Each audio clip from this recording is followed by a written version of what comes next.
O ministro da Economia, Paulo Guedes, foi ouvido em audiências públicas de duas comissões da Câmara.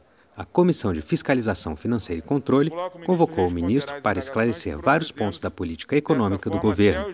Entre eles, o processo do Tribunal de Contas da União, em que o governo é acusado de calcular num valor mais alto o rombo nas contas da Previdência dos servidores civis e, ao mesmo tempo, calcular para baixo o déficit na Previdência dos integrantes das Forças Armadas, a chamada proteção social dos militares. Enquanto o déficit da Previdência dos servidores públicos da União foi superestimado em 49,2 bilhões, a da Previdência dos militares foi subestimada em 45,5.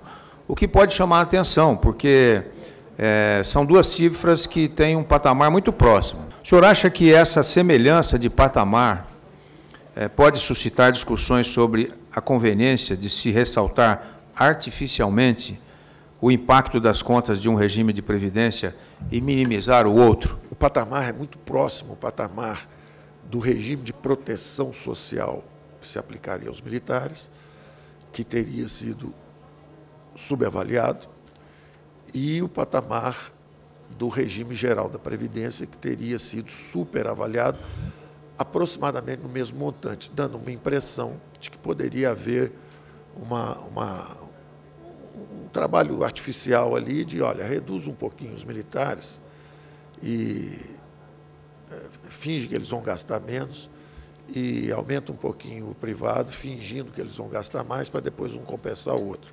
Bom, evidentemente eu não acredito nisso, eu nunca participaria disso. Os deputados também explicaram a decisão de pedir a apuração de eventual crime de responsabilidade do ministro. Paulo Guedes deixou de comparecer quando foi convocado para prestar esclarecimentos à comissão, alegando que tinha um compromisso no TCU. Essa não foi uma justificativa adequada estabelecida pela comissão e aprovou o pedido à PGE para encaminhar ao Supremo Tribunal Federal por crime de responsabilidade. Na minha opinião, houve falta de orientação sua, porque era uma convocação e a convocação tem pela Constituição, obrigação de comparecimento de ministro. Só quero garantir que eu fui orientado juridicamente para que eu não estaria cometendo este crime. Evidentemente, se eu soubesse disso, eu teria, então, faltado a outra e explicado lá, teria um problema possivelmente lá. Não é uma questão pessoal, é questão regimental.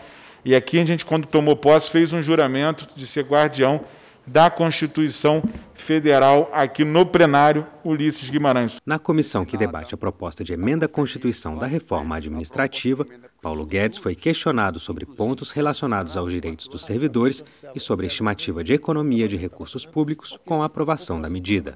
No dia 10 de setembro, o senhor disse que a reforma administrativa traria uma economia de 300 bilhões de reais em 10 anos. No dia 14 de outubro, o senhor já elevou essa reforma, subindo de 300 para 450 bilhões em 10 anos. O senhor dizia que esse valor foi calculado com base na taxa anual de reposição de servidores, da ordem de 26%. Também não aparecem cálculos que sustentem tal estimativa, né? Eu esclareço a diferença dos números, que é o seguinte: os 300 bilhões tinham efetivamente uma taxa de reposição de 70%. Então, era assim, cada 100 que se aposentassem, graças à digitalização, 70 seriam contratados. O que estava acontecendo, de fato, é que, em vez de 70 serem contratados, estavam sendo contratados 26, 25, 26, 27. Então, isso tinha um potencial de aumentar isso bastante, aumentar em 50%, de repente, de 300 para 450. Os cálculos são do IPEA. Retira a estabilidade do servidor e, na outra ponta, abre o espaço para indicação política sem qualquer critério. Estabilidade e independência na atuação, eu concordo. Cargos comissionados versus servidores. Nós achamos que vocês estão certos.